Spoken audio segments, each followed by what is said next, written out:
Episode 7, The Monster Within. Foreign thoughts writhed in her mind like worms. Audrey felt her slimy, sluggish movements. Her insides had turned into rotten leaves. She felt like plunging her fingers in her own flesh to scrape out everything disgusting, everything alien, just to stop hearing that mournful, gurgling voice, to stop feeling it inside her. Raphael is already dead. You'll only ease his suffering. The angel skin looked marble, like unreal in the moonlight. He really did resemble a lifeless statue. No!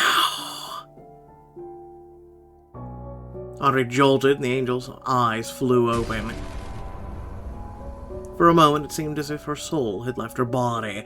She watched herself as she leaned over Raphael with a spear in her hands. She felt fear in every cell in her body. Then there was another voice in her head. Audrey. Raphael's lips didn't move, but he called to her so clearly and with such thunderous volume that she could hear no other sound. It's all right, Audrey. It's all right. The darkness, deafened, defeated by light, fled like a coward, left an emptiness within her. How will I explain this? Throw the spear aside. Try to hurt Raphael. Give in to your emotions.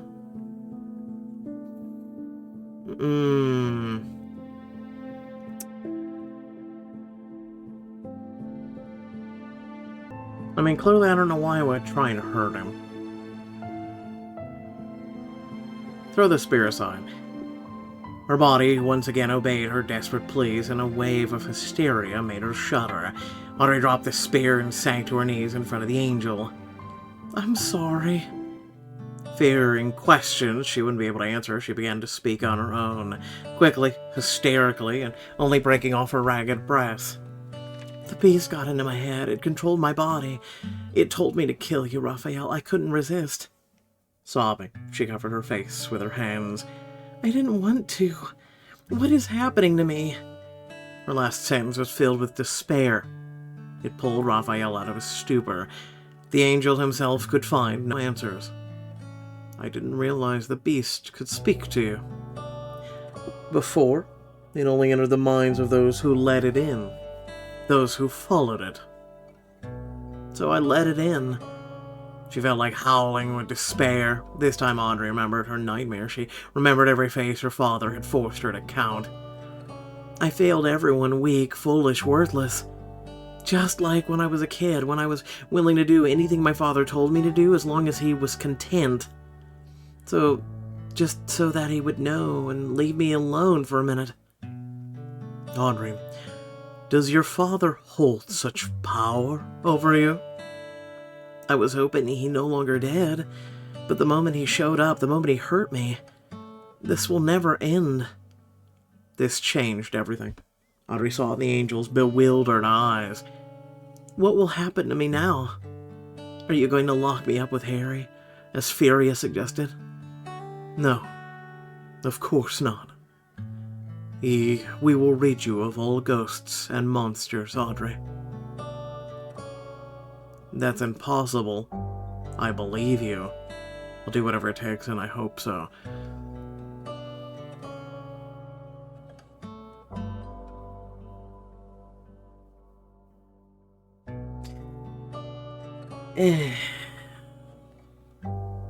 I believe you. I know we'll handle this. Raphael watched her furtively, but his worry only made things worse. Could I really have hurt you? You couldn't, but the beast certainly could, and I don't know if it's capable of harming me through your hands. It's probably just testing you, testing us. Audrey didn't know what else to say. There was only one phrase on her tongue. She was willing to repeat it until dawn broke. I'm sorry. Audrey, it's all right. Now we know that the beast contacts you when your mind is most vulnerable, in your sleep. And we can fight it. We have Somnus and Furious. But the most important thing is that we have this knowledge. After all the terror she'd endured, her new superiors did not stir any negative feelings in her. On the contrary, she really wanted to accept their help. She wanted to stop questioning her loyalty to Astrea. I don't want to betray their faith in me. I don't want to become their enemy. Just thinking about it made her insides churn. Her fear for her own future made her sick. I just found a home. I can't lose it. Sleep here, Audrey. I'll make sure the beast doesn't invade your thoughts again. I don't want to sleep. Lie down, please. We'll talk to everyone in the morning and find a solution. Raphael helped her up from the floor. She was so compliant, so exhausted, she gently sat down on the bed. You need rest, too. I'm sorry, but I can't let you go, and you need sleep far more than I do. Raphael moved a chair next to the bed and sat beside her. Rest, Audrey. You've been suffering for so many nights. I almost killed him, and yet he sacrifices his own sleep for me. It's what real angels are supposed to do. Just saying. Her heart burst with unspeakable gratitude. Raphael, you can thank me when we're done with all this, Audrey. So far, we've only been multiplying your nightmares. Audrey shook her head, but her denial was unconvincing. Her eyelids trembled. It was getting harder and harder to fight off the exhaustion. Sleep won. This time it was actually dreamless. A welcome, deep sleep that offered her nothing but restoration. Raphael was still as a statue. He watched her and thought about what to do next. Dawn was a little over an hour away.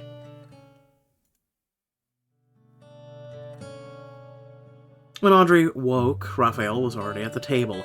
The angel was slightly hunched over as he made entries in his journal. He's probably writing about my failed attempt on his life. As if reading her thoughts, Raphael turned around and greeted her with a radiant smile.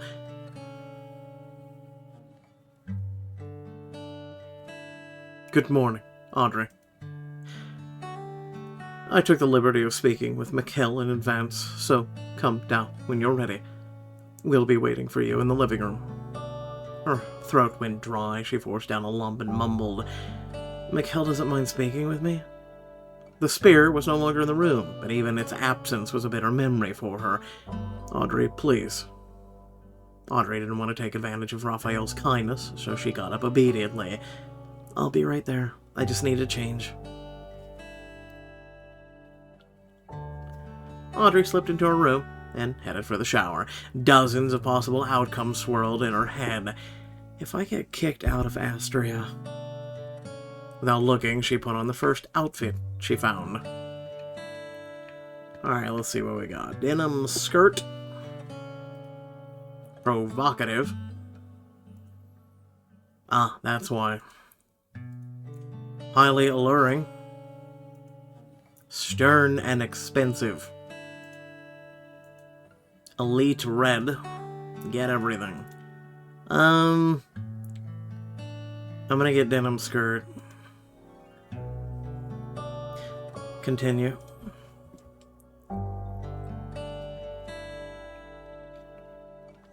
She fixed her hair and looked at herself with a lost expression. Aster, tulip, heather, daffodil. Get everything. Aster, but I'm changing it back. She sighed heavily and went downstairs.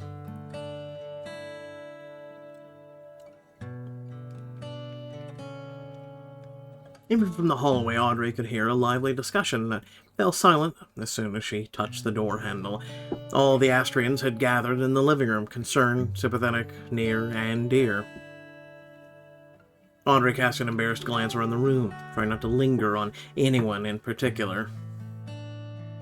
She noticed Somnus and Furious weren't in the room, so they decided to talk to me before they talked to their superiors. Audrey had not felt so dirty. She felt as if the nauseating presence of the beast still lingered within her, as if even her appearance had become uglier, as if betrayal had marked her face. Once again, I'm standing here in front of them, and I don't know what to say. Mikkel was the first to speak. How are you? The last thing she wanted was to be the problem that they had to fuss over once again. Audrey tried to answer confidently. I'm fine. I don't hear the voices anymore. Until the next nightmare. The question wasn't mocking, but it still made her feel uneasy. We need to solve this before Audrey closes her eyes tonight. We need to present this information wisely, leaving out certain details. No one brought up the betrayal. It was clear that no one intended to. The need for apologies or pleas had disappeared on its own. Audrey felt a nasty pang of shame. How could I even think they would stoop to that? But we have to tell them the truth. I'm not asking for lies, I'm saying we shouldn't reveal everything all at once. It's one thing to hear a voice and another to obey it. The fact that the voice is in her head is enough for Somnus to get inside it. What if that's not enough? Does he want to keep Somnus and Furious from knowing what I tried to do? But will they be able to help if they don't know everything? Let's tell them. It was foolish to seek danger among allies when the enemy was already so close. If they really can help, then let them know exactly what they're up against. Half-truths never led to anything good. I know that from experience. You don't have to be alone with them if you don't want to. Any one of us could keep you company. Well, of course, after all, it's so much easier to fall asleep with a crowd of men staring at you. Cassiel grimaced and David rolled his eyes. If Audrey doesn't mind, I see no reason to continue this argument at all. This is her decision first and foremost. She has made it. Show some respect. David frowned. He spoke through gritted teeth. You're willing to take responsibility for your actions, that's commendable.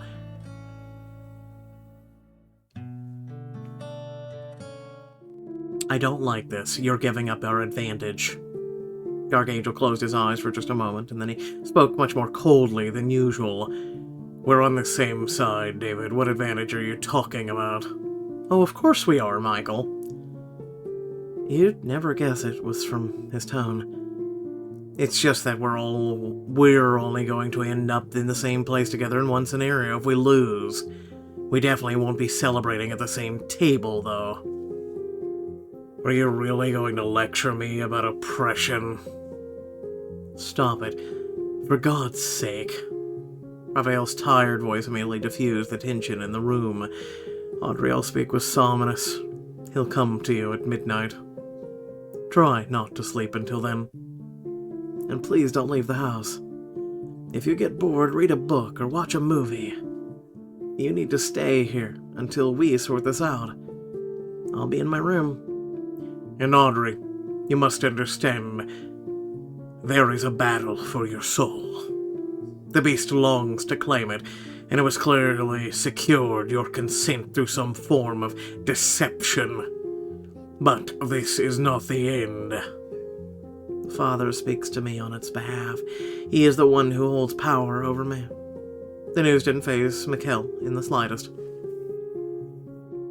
Then we'll free you from him as well.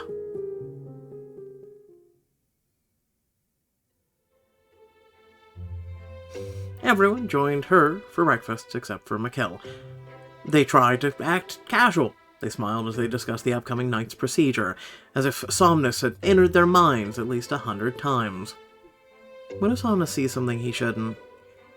They're only dreams, Audrey. Somnus might be surprised if it's not the beast that visits you tonight, but one of us. But I doubt a nighttime fantasy would be much of an issue. But they were clear that we shouldn't get too close, weren't they? Get close, yes, but to think about it, no. Trust me, it's unlike that you will shock those two no matter what you dream. Let's just say they have extensive experience when it comes to love. They practically never leave their bed on their island. Cassiel didn't like where the conversation was going. He interrupted with a short sentence. Eat, Audrey. Oh, right, food's getting cold. What are we eating? Oh my God. pancakes and coffee with strawberries, croissant with a coffee, orange juice, looks like a garden salad, sausage, eggs, bread. I like that one. But there's no coffee on it, Cassiel. How dare you? I'll do pancakes. Deep down, Audrey hoped they would stay with her until evening. But after breakfast, everyone had things to do. Raphael went to speak with Somnus. Cassiel David headed to the church that Malik had found. Audrey swore to everyone that she would live to see the evening. She found herself alone once again. I'll try to find something to entertain myself. Do some yoga. I don't know. Sometime later, after reading through all the news, Audrey suddenly realized that she'd run out of things to do. Her thoughts, set adrift in a sea of idleness, floated from one shore to another. They jumped from topic to topic. Audrey followed them listlessly, trying not to think about the night ahead. At some point, Ruth's face flashed before her eyes. Audrey suddenly realized that the beast could have been influencing her friend through dreams in the same way. He could have been controlling her mind, her body. But unlike with me, there was no one to protect her. Thinking of her after she'd felt like self-torture. But Audrey couldn't stop thinking about Ruth. Audrey remembered their student years. Back then, they'd both believed they had a chance to escape their past. She was the only one who didn't look at me like I was a leper when I talked to her about the cult. Why didn't I see that a while I was breaking free? She was being pulled down even deeper? Her heart clenched as she realized that she was the first to drift away. The moment I got over it and let go of the past, her talk about God stopped mattering to me. They frightened me. I spoke to her less and less. I abandoned her. I repaid her friendship with empty promises and silence on the phone. You're starting to beat yourself up over shit that just happened. She had an unbearable urge to find out how Ruth was doing. Malik should know. Should I call him? Malik should know. I'll call him. This time, Malik's reading was drowned out by an indistinct background hum. His mix of countless sounds, his velvety voice still reached her, breaking through the muffled buzz. Audrey, I'm beginning to think that you literally can't live a day without me. The sounds faded and grew quieter. Apparently he'd managed to find a quieter place to talk to her. I'm not interrupting you, am I? Not at all. I'd even say your company is more timely than ever. I'm stuck here, killing time. I'm waiting for a flight. Are you leaving or meeting someone? I have to visit a small French province. A tactless question slipped out on its own. For long? Your charming team won't even have time to miss me. I'll be back, as they say, in a flash. Audrey sank onto the bed, or she tried to picture the azure coast, the salty sea air. I've never been to France. Unfortunately, I don't have time to bring you with me, but I can bring back a little piece of it for you. Oh, I was just making conversation. Well then, we'll have another reason to start it up again. This strange friendship was starting to grow on her. His provocations felt more familiar, less unsettling. And who would say no to a friend with connections like his? Would you wanted something, didn't you? I was thinking about Ruth. Malik's tone was full of feigned sorrows. A voice felt tangible, so as it tickled her ear, as if he was right next to her. Goosebumps ran through her body, betraying her excitement. Ah, and here I'd hoped you'd considered my offer. Offer? To indulge in the sweetness of sins with me, Audrey. Malik laughed at her silence, a soft, muted chuckle. Your silence convinces me that you're not ready to answer yet. But there's no refusal in it either, which gives me hope for a delightful night. Malik. Audrey, what do you want from your unfortunate friend? I want to talk to her. About what? Audrey knew she was making yet another mistake. But the thought that she had been the first to betray Ruth would not leave her mind. I'm not asking for a meeting. A conversation over the phone would be enough. I owe her that much, Malik. I doubt your debt is as great as hers, Audrey. I erased her from my life when she needed me. Malik paused, clearly considering her request, as if it's up to him whether Ruth will ever even agree to talk to me. Audrey, I'm afraid none of that matters anymore. Ruth is mentally unwell. The one and only thing she cares about now is how many worms she can secretly stuff into her mouth on a stroll. She won't speak with you or anyone else. Forget her and move on. Her insides twisted with a sense of hopelessness. Nothing can be fixed anymore. He wanted to give Ruth a chance. Too bad it didn't work out. A pleasant female voice announced that it was time to board. I'll be back soon, Audrey. We'll talk then. I'll be waiting, Malik. Audrey found herself wondering how her upcoming meeting with Somnus would go.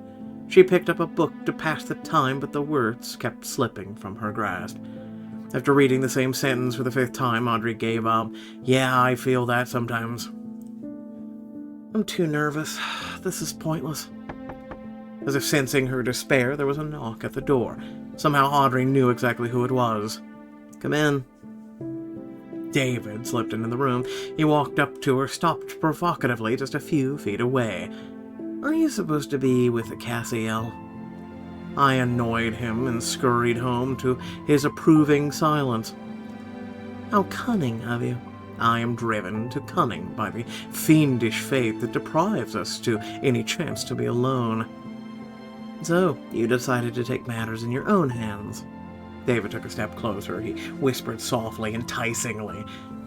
There's no one home, just you and me. I see.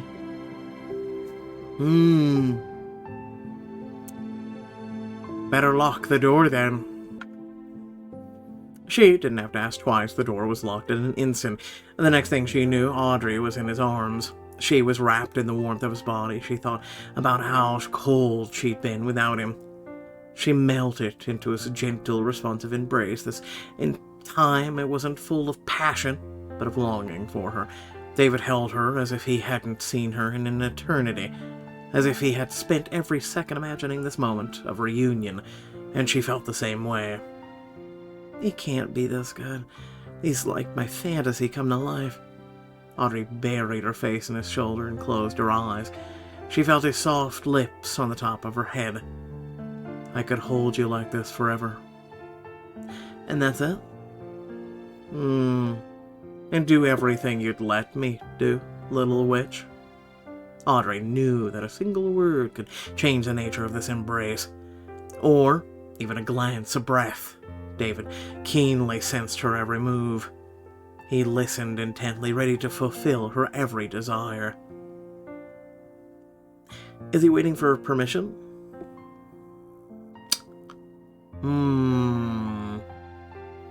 Since when do you wait for my permission? How could I forbid you anything?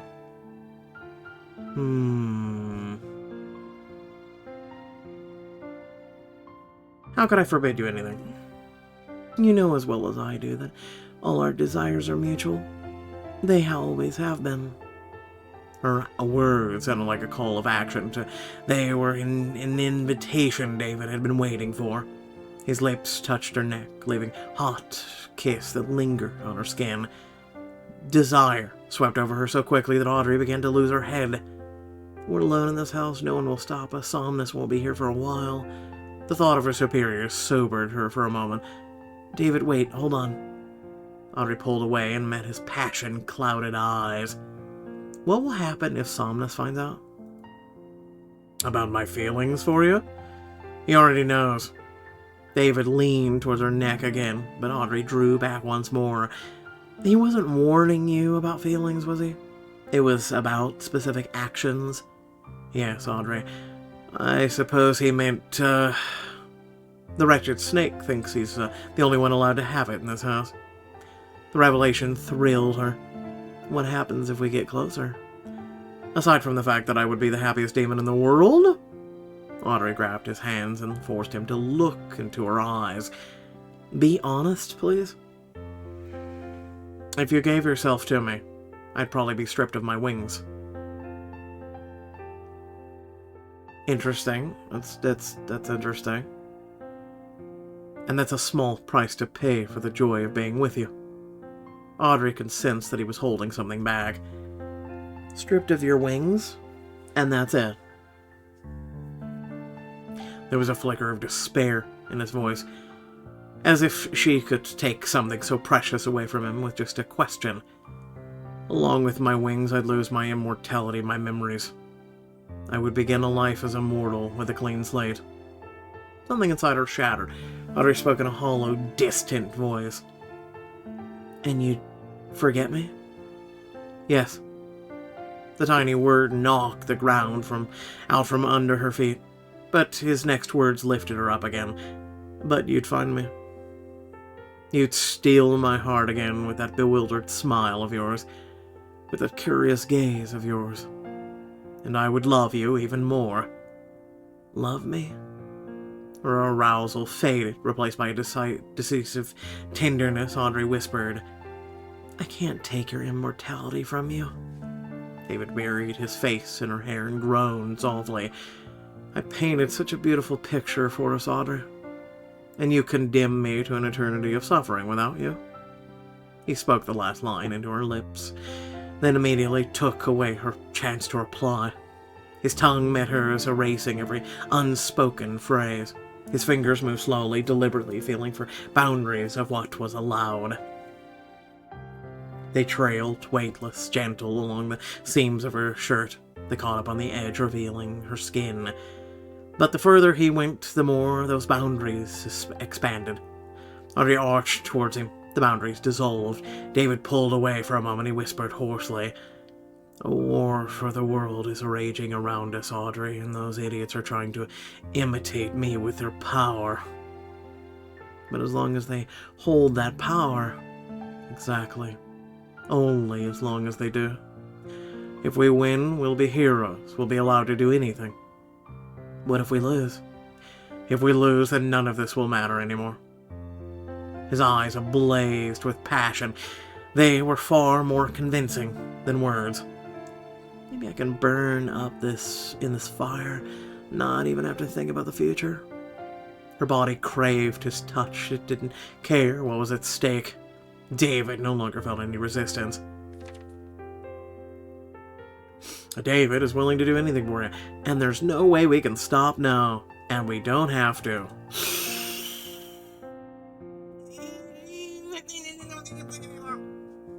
Let's see how far this goes. Hopefully it's not too risque. I'ma save it. The desire to possess fought the desire to protect. Audrey was choking on tender love, fiery passion. She had no idea what to do. If I were David, I'd find a loophole. And her desperate mind gave her one. We don't actually have to have, to give each other pleasure, do we? Curiosity sparked in his eyes. What are you suggesting? His husky voice was maddening, made her want to give herself completely to him. I have a few ideas. I can make you feel good. One can only imagine what that one is. We could simply cuddle.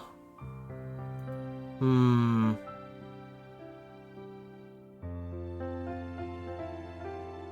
gonna go with... We can decide what to do next. I'm sure I'd be able to pick all three scenes, but I'm just saying.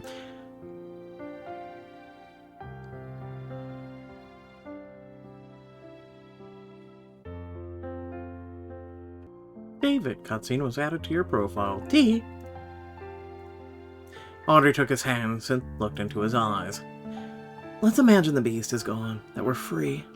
Somnus Furious have left us alone. We're free to do whatever we want. First, I'd celebrate. Somewhere where nothing and no one can distract me from you. And if we're talking in a global sense? Believe me, it won't seem ordinary to you. I'll make sure of that. Audrey squeezed his hands tighter and smiled. Seriously, David, what does our future look like? His changing expression made it clear that it did not hold good promises. I can't let you tempt fate and play immortality. What do you mean? David didn't answer. He continued his mysterious train of thought. I can't lose you. And if we only have a few decades, I'll live them with you. They'll be the best years of my life. A beautiful end to the story. Audrey wanted to say that he would forget her over the course of his immortality, but for some reason, she didn't. There was a sense of finality in his tone that conjured sad thought, and Audrey pushed them aside. I'll cherish every moment. As will I. David can't imagine life without you. He sees no future without you. So yeah, we could pick every one of them, but...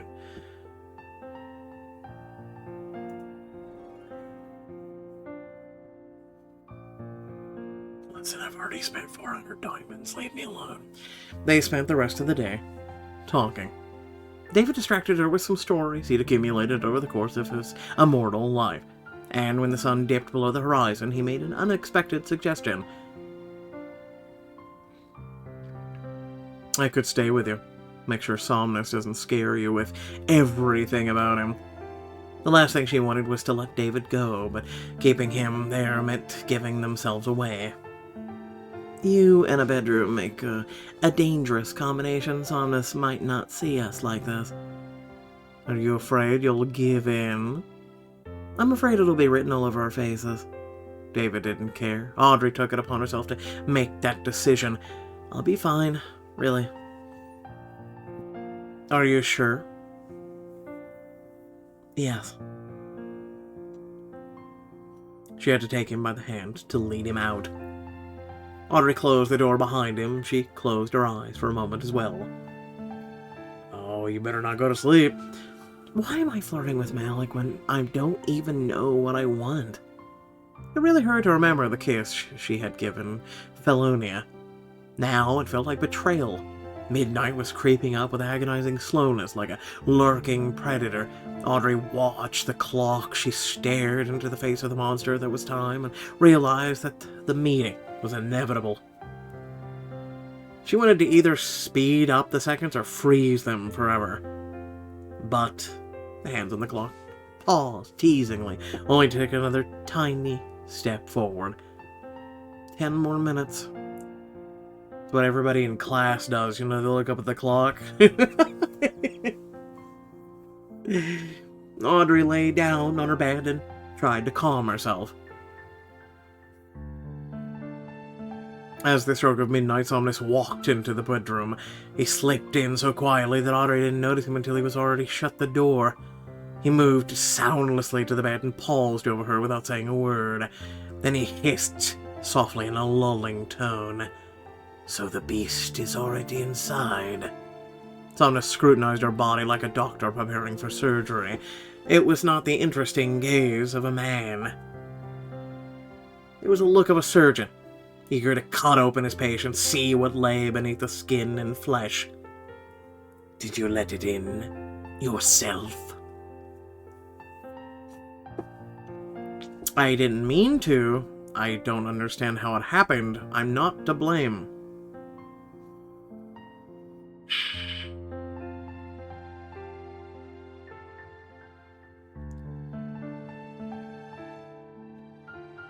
I'm gonna go, I don't understand how it happened. Because we don't. I don't.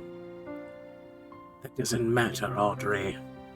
What matters is that it happened.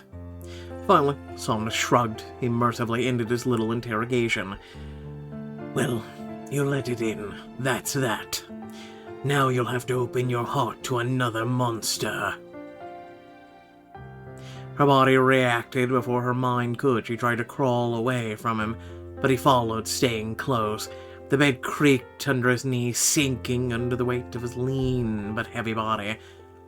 Somnus leaned over her. He raised his pale hand and its long, thin fingers. "What are you—" With a quick, predatory movement, Somnus clamped his hand firmly over her mouth. Audrey pressed back into the bed, terrified. He applied more pressure. A frightened white haze on his eyes pulled her in and stripped her of her willpower. Audrey twitched one last time. A muffled, desperate moan escaped her throat. "Don't struggle. Sleep." Her mind obeyed instantly and tumbled into the darkness. The darkness felt better to her than a soft bed, more soothing than a mother's embrace. Somnus immersed her in the sweetest of sleep, but a few seconds later her consciousness returned. The darkness parted and gave way to a familiar setting.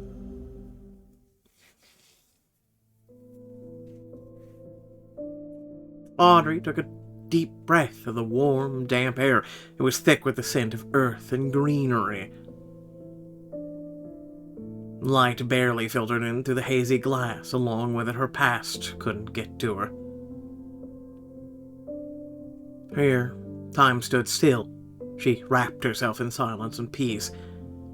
Where are we? Audrey hadn't noticed Somnus materializing beside her, but his sudden presence didn't scare her. She believed that nothing could threaten her in this place. It was hers alone. Her father had never worked with his hands. The smell of hummus disgusted him. Here, among the plants, Audrey found joy in the simplest things, breathing and growing. And she wasn't afraid of making mistakes. This is the greenhouse where I worked as a child. Somnus brushed his finger along the rough edge of a tomato leaf, then turned to her. You have such dull dreams. They're peaceful. Can you bring them back to me? I'll try. But the beast isn't here. This is only your dream. We'll have to wait for it to catch your scent. Won't it catch yours? I'll leave you when I sense that your dream is dissolving and giving way to someone else's. Somnus didn't hide his boredom. He turned away and walked along the rows of ripening plants. Audrey watched him. She was a little unsure what to do next. What should I do? Check your hiding spot, materialize something pleasant in your dream, make Somnus disappear.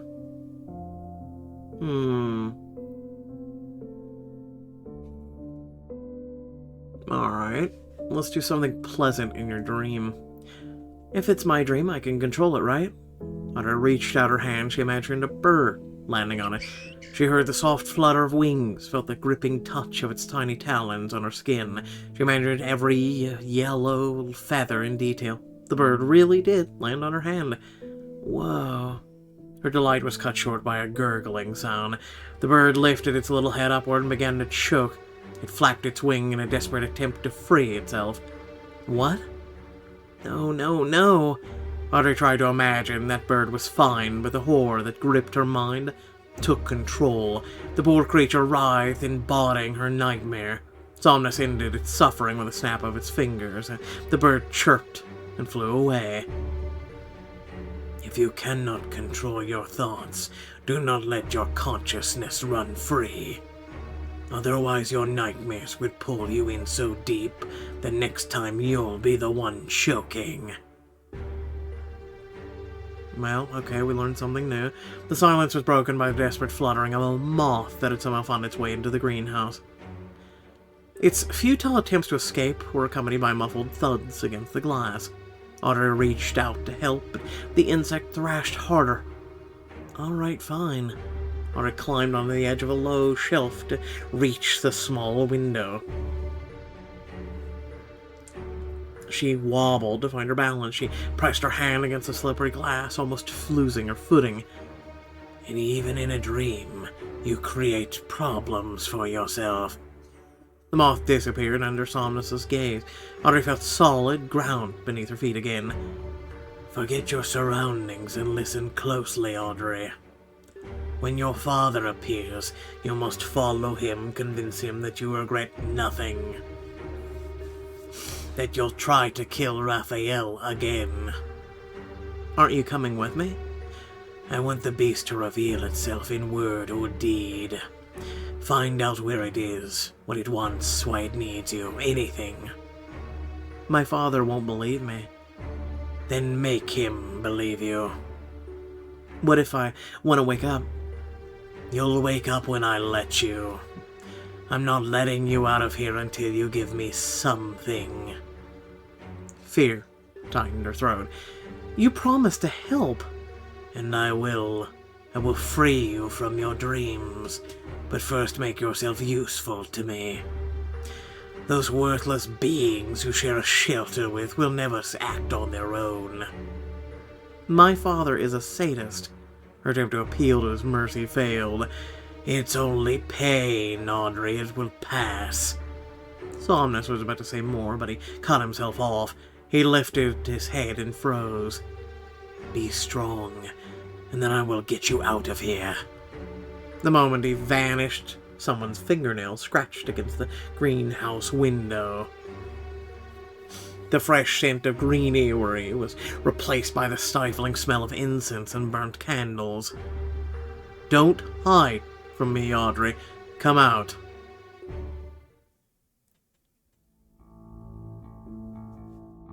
Each step echoed dully in her ears. The path stretched forward, disappearing into a milky grey veil of fog. It swallowed the tops of the distant trees, coiled along the ground, erasing all traces. It was everywhere like a living being.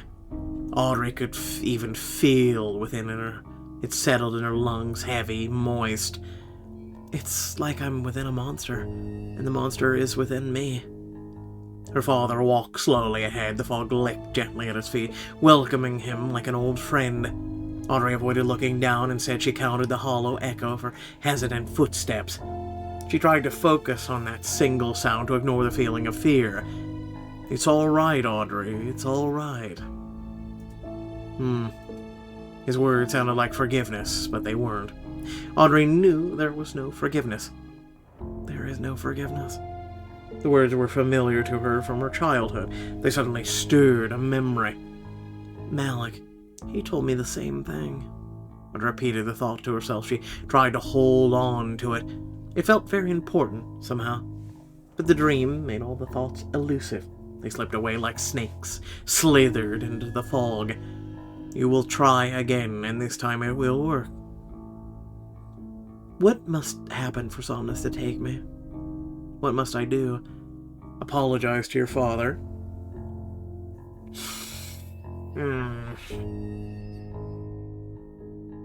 Apologize to your father. I'm sorry, Dad, I let you down. Not me, Audrey, you let God down. I am only his hand holding the whip, his voice bearing the truth. I'll make it right, I promise. Words alone aren't enough, Audrey, you know that. Mistakes must be paid for with tears and blood, and then you try again. Audrey wanted to agree, but instead of words, she let out a stifled sob. Her father liked her even better that way. You're a good girl, Audrey. Her gaze fell on a twisted tree, so branches reached towards her. Audrey quickened her pace, trying to catch up to her father. His steps remained unhurried, but the distance between them did not close. Audrey began to run. Her breath grew ragged, poisoned by the thick fog. The scene around her remained unchanged. We're not going anywhere. Her father noticed her attempt, and he smirked. Only the worthy will reach their destination, Audrey. Then where are we going? You tell me? Audrey paused and thought. This is a test. I'm going to a better world, to the beast.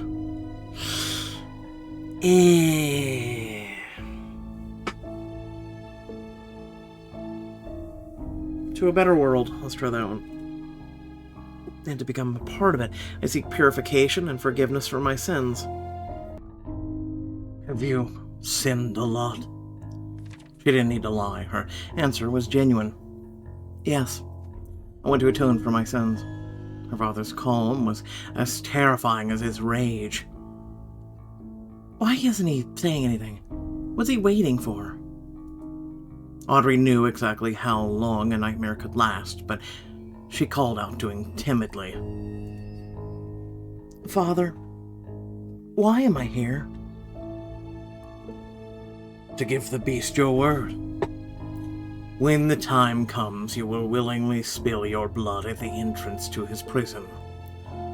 You will help break his chain. You will die for him.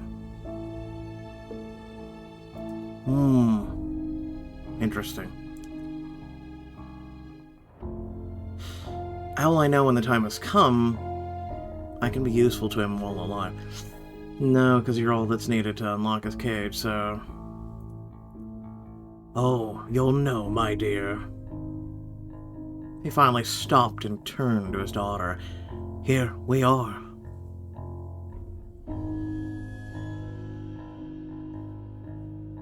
The path ended and led them to an open field. This is where the new world will begin, Audrey. In Oklahoma? I'm serious, that's what it looks like. And we've been granted the honor of laying its foundation. His hand landed upon her shoulder and gripped it firmly. Audrey forced a smile through clenched teeth. Her father spoke softly. His tone was chilling, ominous. He uttered words she'd never heard him say before. But she had often imagined the twisted satisfaction they would bring her. I'm proud of you. Your choices have brought you here. This will affect the story. Audrey closed her eyes and tried to steady her wildly beating heart.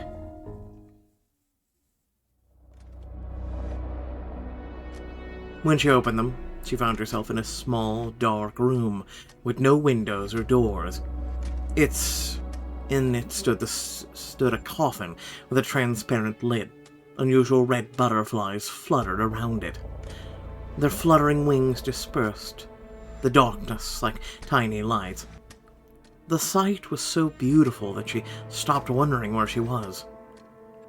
This is my room. It's located on an island where others like me live. Somnus held out his pale hand. One of the butterflies immediately perched on it. While you were chatting with your father, I was overwhelmed by your childhood memories. Your fear, resentment, pain. Somnus gently lifted his hand. The butterflies fluttered away to rejoin its sisters. What an interesting place you lived in. You were raised like an animal, obedient, loyal, stripped of all desires and opinions.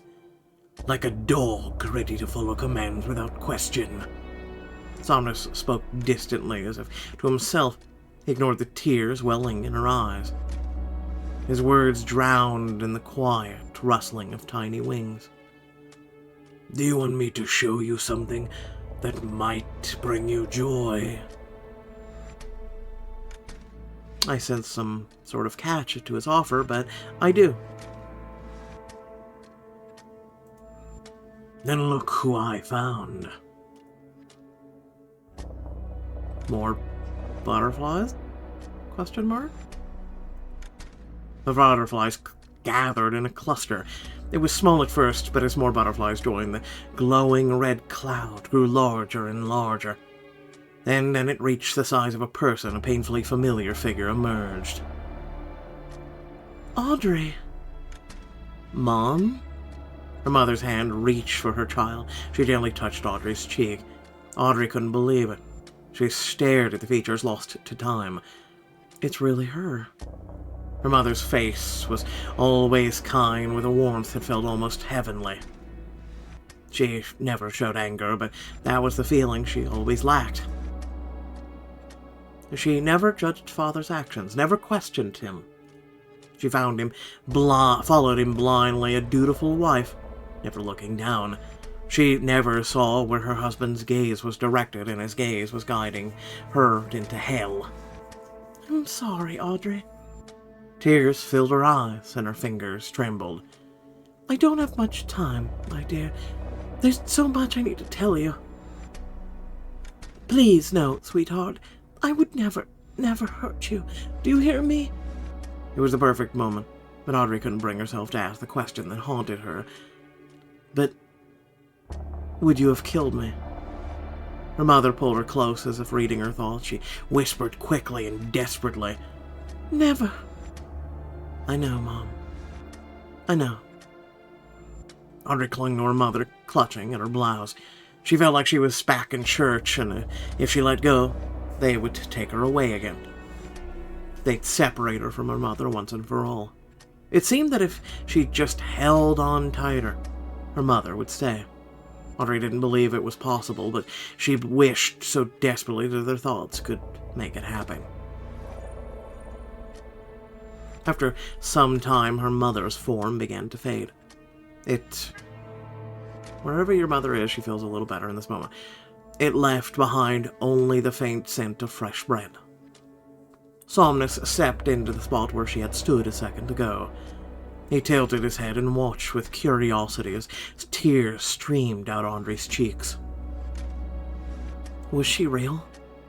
Somnus touched her face with a surprising gentleness, as if there was really something more to him than cruelty.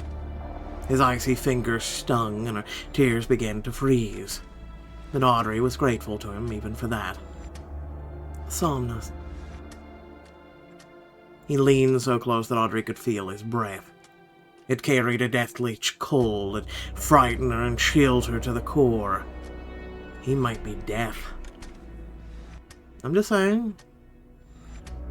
No. You may rest. When Audrey opened her eyes, bright sunlight streamed in through the window. She actually felt at peace. Did Somnus really help me? She couldn't remember the events of the previous night, but felt that everything seemed to have worked. I should go downstairs and ask him how it went. She jumped out of bed and with surprising ease. She moved briskly through the hallway, paused uncertainly on the ground floor of the agency. She listened closely. The only room filled with voices was the living room. She headed that way. Besides Somnus, Mikhail and Furious were also in the room. Audrey hesitated. She said softly, I was wondering how everything went. Everything went perfectly. Mikhail cleared his throat. How did you sleep? Audrey thought for a moment, then answered, Good. I don't think I had any dreams. No more dreams will ever enter that little head of hers. Mikhail nodded in satisfaction. He declared in a measured tone, Excellent. Then there's no more risk of external influence on your mind, Audrey. You'll be able to help us interrogate possible followers of the beast that are connected to the church. The one the Malik found? Exactly. Things were shaping up nicely. Audrey felt a surge of energy. We seem to be moving forward. Not so fast. I have an assignment. Is it really necessary now when we have so little time left to capture the beast? It's not for you, Mikhail. It's for your evaluator. I choose it very carefully. She should like it. His sly voice promised nothing good. A chill ran down Audrey's spine. You need to deal with a certain cult. Pretend to be genuine followers. Infiltrate it and destroy it from within. Think you can handle that, Audrey?